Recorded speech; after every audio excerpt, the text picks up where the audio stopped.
Olá, seja bem-vindo mais uma vez ao Revelação, o podcast cristão para todos. Então, paz para todos. Hoje nós temos um convidado super especial e um tema forte. Ó, já vai colocando o cinto aí, né? Porque nós vamos aqui ter uma reflexão muito especial. Então hoje nós temos aqui um convidado mais que especial, Dr. Tassos Licurgo, ele que é professor titular do Departamento de Artes da Universidade Federal do Rio Grande do Norte e também é fundador e presidente do Ministério Defesa da Fé. Então, seja muito bem-vindo, professor, pastor. Hoje nós temos um tema, né, que é muito importante. Tenho certeza que vai fazer a diferença, né? Vai fazer você refletir muito aí, né? Que é o quê? A veracidade histórica e espiritual da Bíblia. É um tema bastante polêmico em certos casos, porque tem muita gente, professor, que diz assim: a Bíblia ela não pode ser levada 100% em conta, literalmente, porque ela é de outra época, hoje é outra história, as coisas funcionavam de um jeito lá, milhares de anos, hoje funciona de outro jeito, né? Também outra coisa, foi escrita por homens, né? Então, que me prova que é realmente a palavra de Deus? Então, existe essa série de questionamentos. Como que você me garante que a Bíblia não foi alterada de acordo com os interesses dos homens? Todas essas questões surgem muito. As pessoas, eu já tive contato com várias pessoas que fizeram essas perguntas, colocaram essas questões. E aí, o senhor que é, né, estudioso, né, nesse aspecto, o que o senhor poderia dizer para essas pessoas, professor, pastor? Primeiramente, gostaria de agradecer o convite. É uma alegria para mim eu estar aqui nesse podcast, né, de alto nível, Revelação, né? Nome belíssimo, parabéns pelo projeto. Obrigada. E depois eu gostaria de dizer que a Bíblia é sim o livro mais confiável que existe, independentemente da cosmovisão a qual você esteja adepto. Se você for cristão, muçulmano, ateu, mesmo assim você tem de considerar, por argumentos puramente intelectuais, que a Bíblia é o livro mais confiável que existe. Por vários motivos, não é? E, de fato, os meios de abordagem são esses. Se ela falou a verdade, é uma pergunta, e a outra é se o que ela falou lá atrás é exatamente o que lemos hoje. Se algumas pessoas alteraram ou não no passar do tempo. Então, essas duas perguntas, nós temos respostas extremamente satisfatórias para elas duas. Bom, essa pergunta é extremamente interessante, ela traz dois vieses de enfrentamento. O primeiro é que nós temos que saber se a Bíblia fala a verdade. Se há elementos ali no texto bíblico que apontam para uma possibilidade de investigação, se eles são verificáveis, se eles são susceptíveis ao escrutínio da investigação histórica. Essa é uma pergunta. E a outra pergunta é se o que foi escrito lá atrás é exatamente o que lemos hoje. Se houve alteração no transcurso do tempo para que a Bíblia fosse eventualmente adaptada nos seus erros, de maneira que o que lemos hoje seria diferente do que foi escrito lá atrás. E eu posso lhe dizer, para essas duas perguntas, a Bíblia tem respostas extremamente satisfatórias do ponto de vista intelectual, independentemente da cosmovisão a qual você esteja pertencente, independentemente se você é teísta, cristão, teísta, muçulmano, teísta, judeu, ou se você é ateu ou qualquer outra coisa, pelo elemento da investigação puramente intelectual, nós temos de admitir que a Bíblia é sim o texto mais confiável escrito na história da humanidade. Uau! Então, o professor poderia nos dar alguns exemplos nesse caso? Como que a gente faz essa investigação? Existem inúmeras formas de fazer essa investigação. Se formos analisar primeiro a questão de se o texto que temos hoje é o texto que foi escrito lá atrás, nós podemos fazer isso analisando o número de cópias que nós temos hoje das Escrituras. Veja bem, primeiramente vamos entender o que é a Bíblia. A Bíblia são 66 livros, 39 do Antigo Testamento, 27 do Novo Testamento, escritos por cerca de 40 autores. 31 dos 40 autores escreveram os 39 do Antigo Testamento, 9 dos 40 autores escreveram os 27 do Novo Testamento. Os 39 livros do Antigo Testamento são exatamente o texto sagrado judaico, que é a Tanar. O texto sagrado judeu é a Tanar. As pessoas acham que é a Torá, né? A Torá é a primeira parte da Tanar. A Tanar tem 3 partes, é a Torá, o Neviim e o Ketuvim. Esse texto judaico, que é dividido em 24 livros, como se transforma no Antigo Testamento, se divide em 39, só porque tem uma divisão maior do mesmo texto. Então, esse texto ele é mantido muito fidedignamente pelo judeu. O judeu é o povo da palavra. Então, esse texto ele é fechado no Concílio de Jamnia, no ano 90 depois de Cristo, e o judeu mantém esse texto. No que diz respeito ao Novo Testamento, que é o texto que começa com a biografia de Jesus, com 4 biografias, Mateus, Marcos, Lucas e João, nós temos hoje um número recorde de cópias se comparados com qualquer outro texto da Antiguidade. Para a senhora ter uma ideia, só das 20 mil linhas do Novo Testamento, nós temos 5.686 cópias na posse do ser humano. Isso é um número impressionante, principalmente para um texto que teve determinação estatal para ser destruído. Diocleciano, por exemplo, o imperador romano, no ano 303 depois de Cristo, disse que qualquer Bíblia que fosse encontrada deveria ser destruída e os cristãos mortos. Mas mesmo assim nós temos hoje 5.686 cópias. Para a senhora ter uma ideia, o segundo livro nessa corrida intelectual é um livro importantíssimo para o grego. E o povo grego foi o povo mais inteligente que já viveu sobre a Terra. Então, o segundo livro nessa corrida é a Ilíada, de Homero, com 643 cópias. Textos de... Diferença, né? Brutal, né? E se a senhora considerar, por exemplo, livros de Platão, de Tácitos, Suetônios, livros dos grandes filósofos e historiadores da Antiguidade, eles são baseados unicamente em 7 cópias. E nunca ninguém levanta essa questão. Se levanta, né, dizendo que, será que isso é real, né? Ou não. E qual é a importância de você ter 5.686 cópias? Você tem muitas cópias. A importância é a seguinte: se alguém tiver uma dessas cópias e alterar alguma coisa, haverá 5.685 cópias apontando alteração.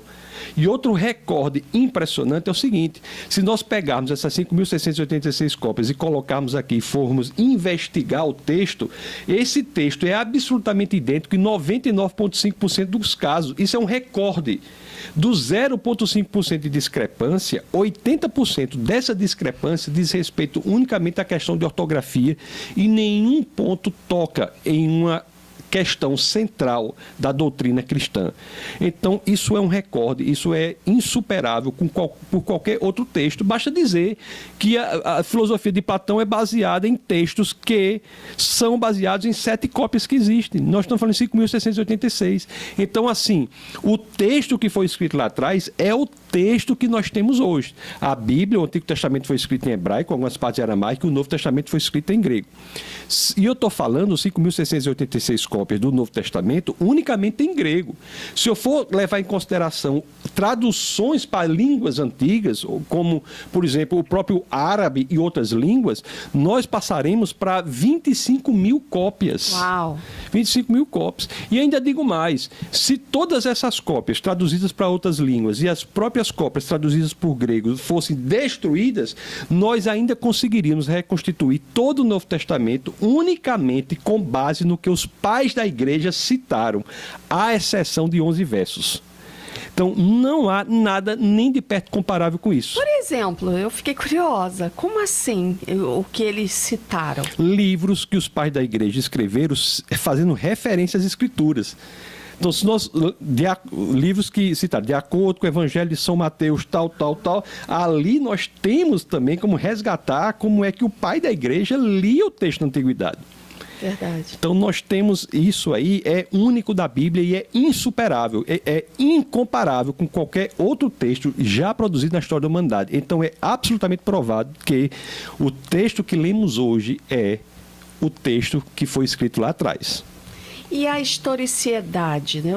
Eu acompanho, né, aí alguns canais no YouTube, até de arqueólogos, né, que estão sempre mostrando, né, na história, descobertas arqueológicas, que, aliás, todo dia se descobre alguma coisa que prova que o que está escrito na Bíblia aconteceu de fato na história. Eu tive a oportunidade de estar lá em Israel, né? E lá em Cesareia Marítima, por exemplo, foi encontrado, né, acho que nos anos 50, por um turista, foi encontrada uma pedra que provou arqueologicamente, ou seja, de fato, que Pôncio Pilatos existiu na época, né, de Jesus, e outras tantas, né, descobertas arqueológicas são encontradas. Mas esse número de descobertas é suficiente para provar que a historicidade da Bíblia ela é real?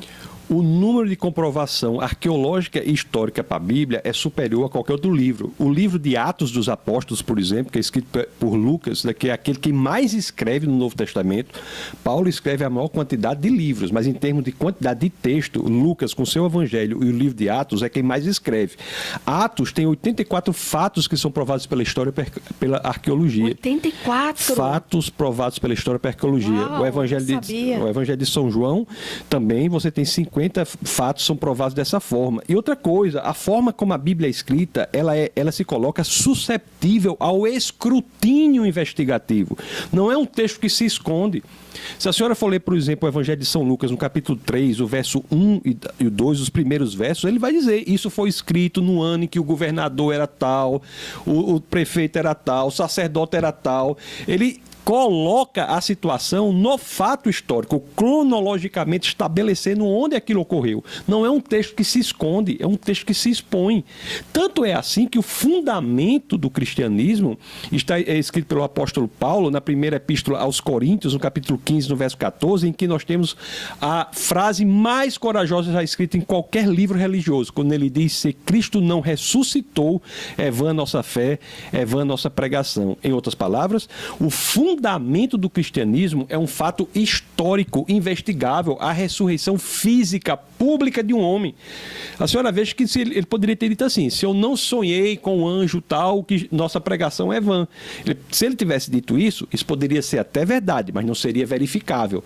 Não há como se verificar se alguém sonhou ou não, mas há como se verificar se houve ou não a ressurreição pública de um homem. E, de fato, há pessoas que dedicam a sua vida acadêmica ao estudo unicamente das provas da ressurreição física de Cristo. A exemplo de Gary Habermas. Para quem tem interesse nisso, eu aconselho todas as obras de Gary Habermas. Não se confundir com o filósofo Jürgen Habermas. É o historiador Gary Habermas que tem 50% da produção acadêmica dele é destinada às provas históricas da ressurreição de Cristo. Então, é um livro que se expõe e cientificamente se comprova. Se a senhora pegar qualquer livro escrito desde a Grécia Antiga até meados do século passado com o idealismo alemão, se pegar desde a Grécia Antiga, antes de Cristo, 4 ou 5 séculos antes de Cristo, até meados do século XX, qualquer livro sobre o universo ia dizer que o universo existiu desde sempre. Nunca foi criado. O único livro na história intelectual humana que dizia que o universo veio a existir, qual era? A Bíblia. A Bíblia. Os livros de Moisés, não é? Gênesis, no caso, que é o mesmo livro judaico, né? O nosso Pentateuco é a Torá. Gênesis, em hebraico, é Bereshit. E lá na primeira frase da Bíblia, de Gênesis, que não foi a primeira frase escrita, Jó é o livro mais antigo, mas na primeira frase do Pentateuco, de Gênesis, no princípio Deus criou os céus e a terra. Esse criar em hebraico é o verbo bará. Bará é um verbo que quer dizer criar tudo a partir do nada, da ausência de qualquer coisa, da ausência de tempo, espaço, matéria, leis da natureza. Então, é um verbo tão poderoso que só Deus pode ser o sujeito. Uau. Então, a Bíblia trazia uma versão absolutamente impressionante, era absolutamente atacada por isso. O que acontece? Em meados do século passado, do século XX, várias descobertas em ciência, por exemplo, a segunda lei termodinâmica, a descoberta do universo em expansão com o telescópio Hubble, a radiação de fundo com Penzias e Wilson no laboratório Bell, a própria teoria da relatividade com Einstein, né, que é recente. Einstein nasceu em 1879, na cidade de Ulm, no sul da Alemanha, morreu em 1955 em Princeton, nos Estados Unidos. Todas essas descobertas passaram a indicar um universo com origem. O próprio Einstein, quando ele fez a relatividade, ele olha para a relatividade e diz: eita, isso aqui está me dizendo que o universo tem uma origem. Eu não posso aceitar isso, porque se eu disser que o universo veio a existir, que o universo foi criado, eu tenho frito. Por quê? Porque eu tenho que dar conta do Criador. Aí ele coloca uma constante na teoria para que o universo, para que a teoria passe a dizer que o universo nunca foi criado. Essa constante não pode continuar na teoria por conta da matemática. Gera uma divisão por zero na contraparte matemática da teoria da relatividade. Ele é obrigado a tirar a constante e a relatividade passa a fazer sentido unicamente no universo com origem. Ou seja, em meados do século passado, por esse corpo todo de argumentação científica, a ciência se rende às escrituras. E aí veio o Big Bang. O Big Bang é criado por um padre, Georges Lemaitre. Ele é quem propõe a teoria do Big Bang, que diz que o universo veio a existir a partir do nada, exatamente como as escrituras estavam dizendo. E contra a vontade dos cientistas, eles tiveram que aceitar essa perspectiva que só existia há mais de 3 dezenas de séculos nas escrituras sagradas. Então, como isso, eu posso passar a noite toda mostrando exemplos para a senhora de como a ciência se rende. Eu acho incrível também aquela coisa do... eu acho incrível as pessoas não associarem, por exemplo, né? O homem, né, foi formado ali do barro, né? E eles não tinham nenhuma ciência naquele momento para entender quimicamente que o pó, a semelhança a nível, né, de químico é tão próximo à nossa própria matéria, à nossa carne. Né? Eu acho isso incrível. A gente tem também o ciclo da chuva, das águas, né, na palavra. Então, que ciência que tinha naquela época, né, para poder colocar isso, escrever isso com tanta segurança e precisão, né? Eu acho que só isso já leva, né, a gente a crer que realmente a Bíblia ela traz para a gente uma realidade, uma verdade. O senhor percebe dessa forma também? Assim, na minha ignorância. Claro que você conhece muito profundamente os fatos. Mas, assim, eu, na minha ignorância, mesmo assim, eu sou capaz de perceber isso, né? esses detalhes, né? Que são, para mim, parecem muito óbvios. A Bíblia antecipa inúmeras descobertas científicas, isso é um fato. O que não quer dizer que há eventos na Bíblia que são miraculosos. Por exemplo, há 250 situações de grandes milagres nas Escrituras, mas não estão em todos os momentos das Escrituras esses grandes milagres, como, por exemplo, abrir o Mar Vermelho, a coluna de fogo. Isso está resumido basicamente em 3 gerações: Moisés, Elias e Eliseu, Jesus e seus apóstolos. Sim. Então, nessas 3 gerações, você tem milagres que esses não são explicados pela ciência, porque não ser explicado pela ciência é parte da definição do que é um milagre. Mas são 250. É justamente a base da fé, né? Não, mas é uma fé racional, por quê? Porque o milagre vem no pacote da existência do Deus que cria tudo a partir do nada. O cientista ateu, ele não sabe explicar por que o universo veio existir e ele não tem a menor ideia de como a vida veio existir. Então, assim, o ateu tem que ter fé também em várias coisas. Por exemplo, a ciência não prova o porquê que as leis da natureza de hoje se aplicarão amanhã. Isso é uma expectativa para o cientista ateu absolutamente irracional. Ou eu vou adiante. O cientista ateu, ele, para aceitar que pela inteligência ele pode compreender o mundo, ele tem que aceitar que, de alguma forma, existe uma inteligibilidade no mundo. A inteligibilidade do mundo, que é a capacidade de ser susceptível de apreensão por meio da inteligência, pressupõe uma mente inteligente por trás que programou o mundo inteligentemente. É o design inteligente. Faz parte do design inteligente. Se você tirar a mente inteligente, você está no âmbito da fé irracional. Então, o cientista ateu também tem âmbitos de fé irracional. A diferença da fé do ateu para a fé do cristão é que a fé do cristão é racional. A fé do ateu é irracional. Nós temos a resposta. E nossa fé é racional. E, de fato, se a senhora me permite, não queria perder a oportunidade de dizer isso aqui, as Escrituras dizem que saibamos o porquê da nossa fé. A primeira epístola de Pedro, no capítulo 3, no verso 15, diz assim: santifique o Senhor em seu coração, esteja sempre preparado para responder a todo aquele que vos pedir a razão da esperança que há em vós. Ela nos conclama, as Escrituras nos conclamam a estarmos prontos a apresentarmos o porquê da nossa fé. Então, saber o porquê da fé faz parte da vida e da caminhada cristã. É uma fé inteligente, né? Isso mesmo. Eu assisti um filme, né, que é baseado no livro Em Defesa de Cristo. O senhor deve conhecer. É de Strobel, né? Isso. É incrível, eu recomendo, viu? Se você nunca assistiu o filme ou leu o livro, faça isso, porque faz a diferença. E lá eu lembro de uma coisa muito interessante. O professor falou sobre a ressurreição de Cristo, né? Que todo dia se descobrem aí fatos, mais e mais fatos que provam a ressurreição de Cristo. E eu lembro que a história dele é um ateu, né, que sendo jornalista, né, a mulher, a esposa, se converteu e ele ficou com muita raiva porque ele achava assim que Jesus era um rival para ele, né? Ele começou a sentir ciúme da esposa e ele achava uma insanidade ela se converter, né? Então ele dizia, né, que Jesus não existia, que a Bíblia era uma piada e tal. E aí o que ele faz? Como jornalista investigativo que era, ele começa a tratar a Bíblia, né, como um caso de investigação. E aí ele sai ao mundo e vai atrás de cientistas, historiadores e tal. E à medida que ele faz essa procura, esse processo, ele passa por esse processo, ele se converte, porque ele fala: opa, é muita prova para eu ignorar, né? Eu sou uma pessoa inteligente, então eu não posso ignorar, né? E uma coisa que me chamou muita atenção, o senhor falou sobre a ressurreição, que ele encontra, tem catalogado mais de 500 testemunhas, né, da ressurreição de Cristo, né, na palavra, não é isso? As próprias Escrituras dizem isso.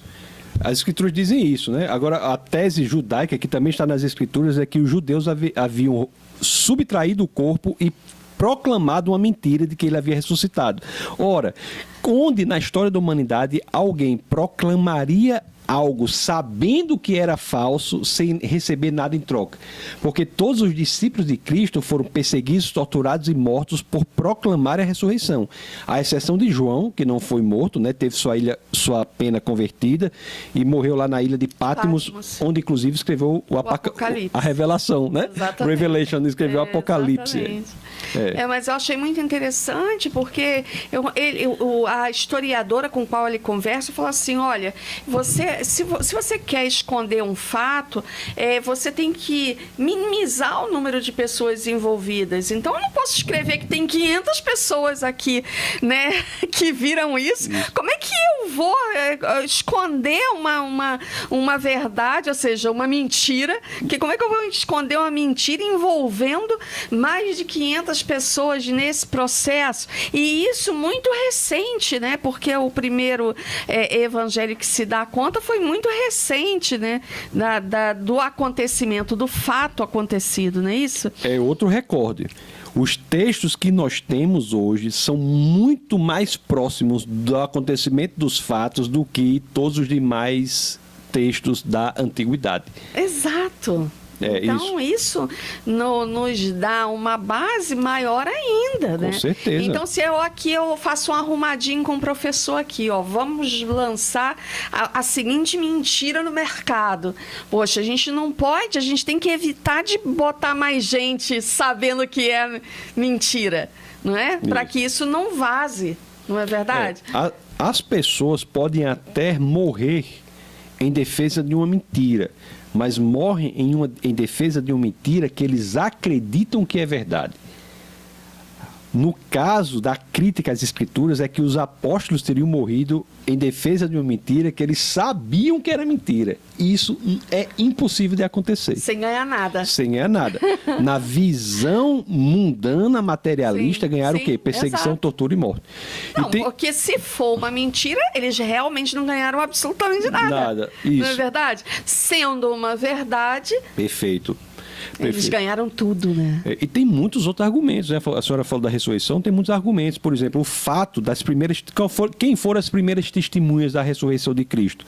Foi o círculo de oração, não foi que chegou lá? As mulheres. As mulheres. As mulheres. Ora, se fosse uma mentira no mundo judaico, Não ia botar pra mulher, né? jamais colocariam Porque é mais testemunhas... difícil acreditar sendo mulher. Com certeza escreveram contrariados. Por quê? Porque foi a verdade. Exato. Outra coisa que nós temos muitas situações nas escrituras em que os autores se colocam em situações constrangedoras. Isso também é indício de que é verdade, porque normalmente os escritores se colocam em situações heróicas.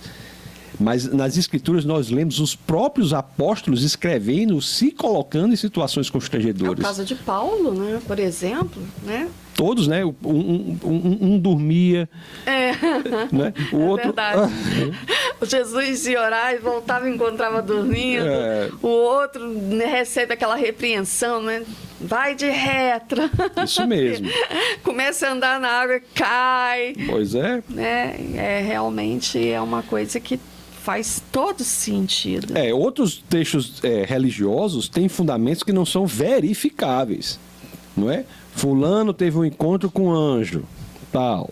Ocorreu? Bom, não sei se é verdade ou mentira, mas eu sei claramente que não é verificável. Isso é que tem que ser dito. As escrituras, elas são verificáveis, elas se colocam em investigação. E é uma das poucas, assim, mas das religiões monoteístas, a única, e das religiões grandes, a única, que você de fato investiga. Você pega a Bíblia, rasga, critica e bota de cabeça para baixo. Em outras religiões isso não é possível. É impressionante.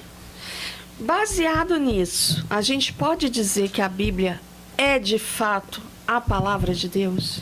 A gente pode dizer que a Bíblia é a revelação de Deus porque ela atende a critérios que nenhum outro texto atende. Existe algo especial ali. Como é que 40 autores, num período de 15 séculos, autores com repertório totalmente diferente, você tem pescadores, no caso de Pedro, reis, no caso de Davi e Salomão, você tem intelectuais de envergadura. Paulo estudou aos pés de Gamaliel, que era neto de Hilel, que era o fundador da maior escola judaica de todos os tempos. Então, como você pega pessoas totalmente diferentes, com repertório totalmente diferente, escrevem livros, são 66 livros, em lugares totalmente diferentes. Tem livros que foram escritos na prisão, outros escritos no deserto, outros escritos no palácio, e quando você compara tudo aquilo, não há uma contradição. Existem contradições aparentes, para as quais a resposta. Isso não acontece em nenhum lugar. Eu, quando escrevo um livro meu, eu vou ler, eu acho contradição. Eu escrevi sozinho. Como é que nós podemos entender que vocês têm um período de 15 séculos, não é? 40 autores escrevendo aqueles 66 livros e você não vê contradição? E todos passam o mesmo caráter de Deus, não é verdade? Isso. Todos passam a mesma, as mesmas características, caráter, né? O amor de Deus, né? Todo esse cuidado de Deus para conosco, toda a justiça de Deus, é bom se dizer também, né? Que hoje se fala muito que Deus é amor e esquece que Deus é justiça. Mas todo o amor, toda a justiça de Deus, ela segue realmente, né, o mesmo padrão na palavra. E a questão do amor é única também no cristianismo, né? A primeira epístola de João, no capítulo 1, no verso 4, a primeira epístola de João diz assim: Deus é amor. Ele diz 2 vezes isso: Deus é amor. Então, quer dizer, no cristianismo, Deus não ama apenas, ele é amor. Ser amor faz parte de sua constituição. E é interessante que... A natureza de Deus. A natureza de Deus. Deus é amor. Não é que ele ame. Por exemplo, o Deus do Corão ama, mas ele não é amor.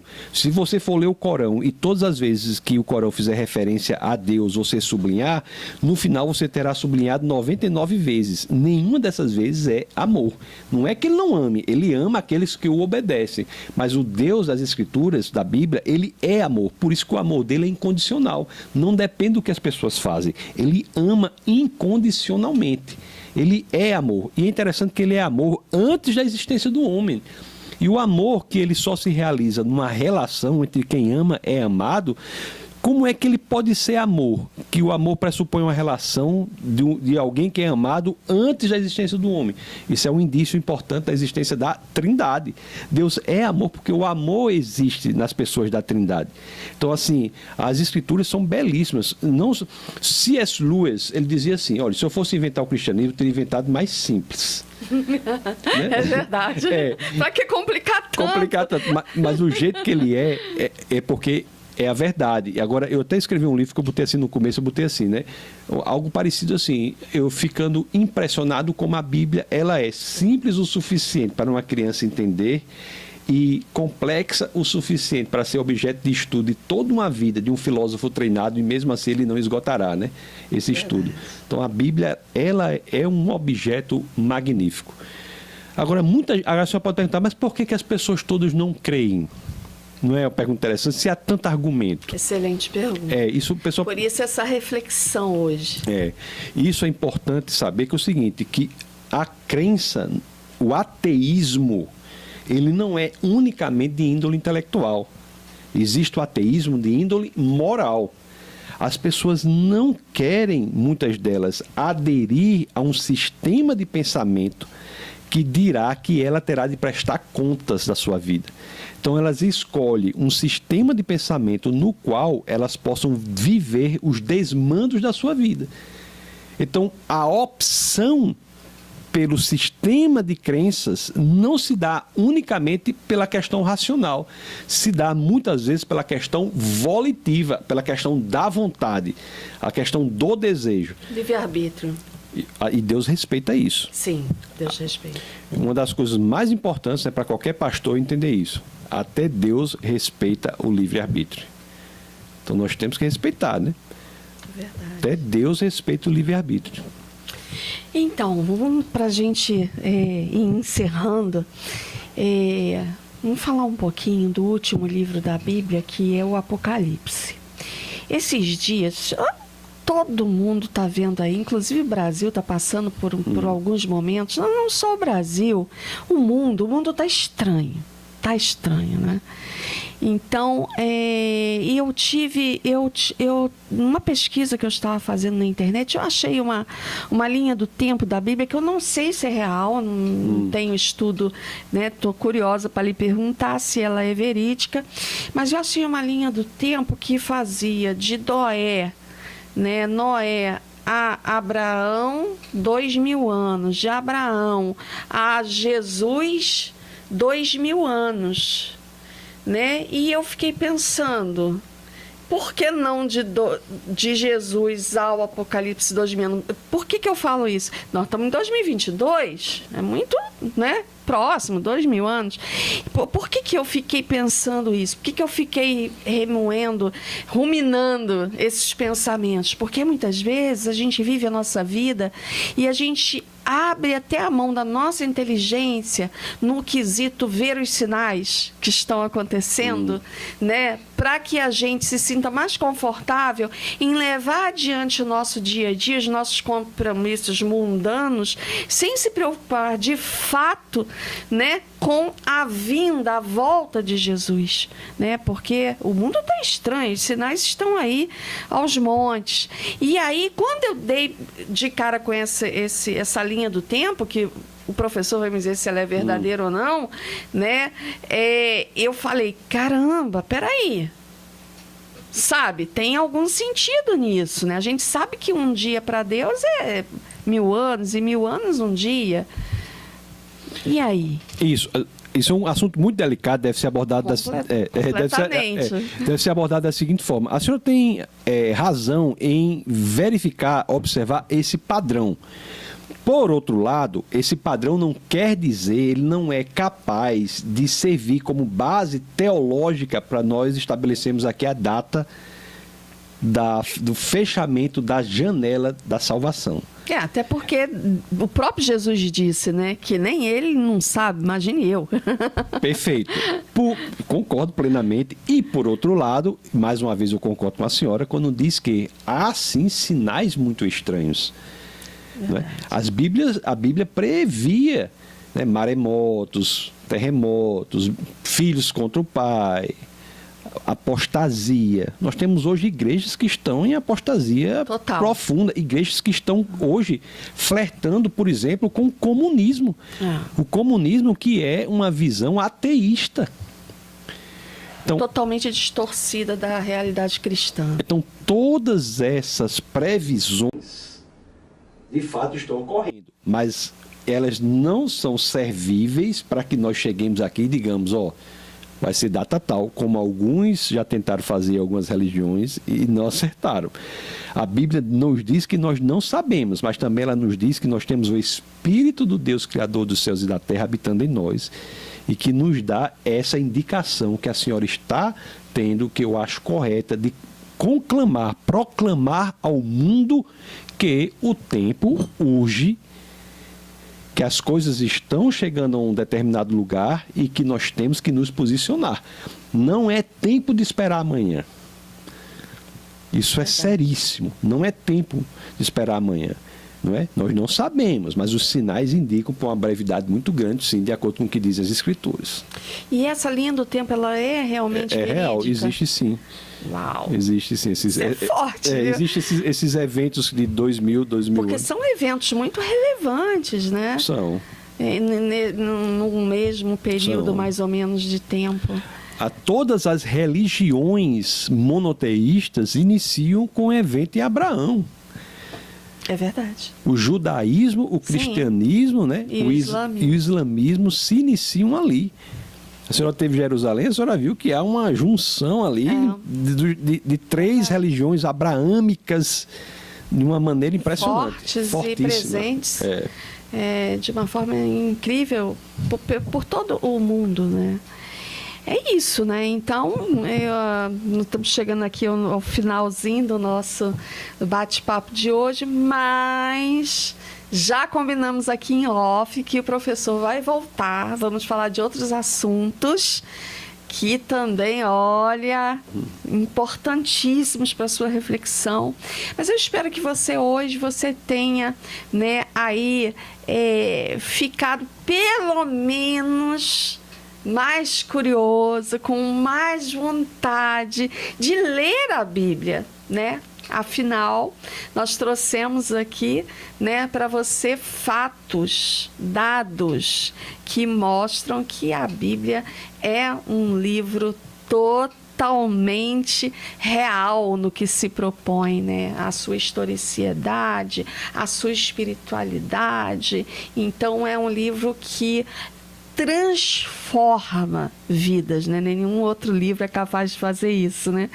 Então, através ali da leitura da da Bíblia, que é realmente a palavra de Deus, né? Você pode ter sua vida transformada, né? Então, fica aqui o meu convite para você aí se dedicar pelo menos alguns minutos do seu dia, né? Para ler a palavra de Deus, né?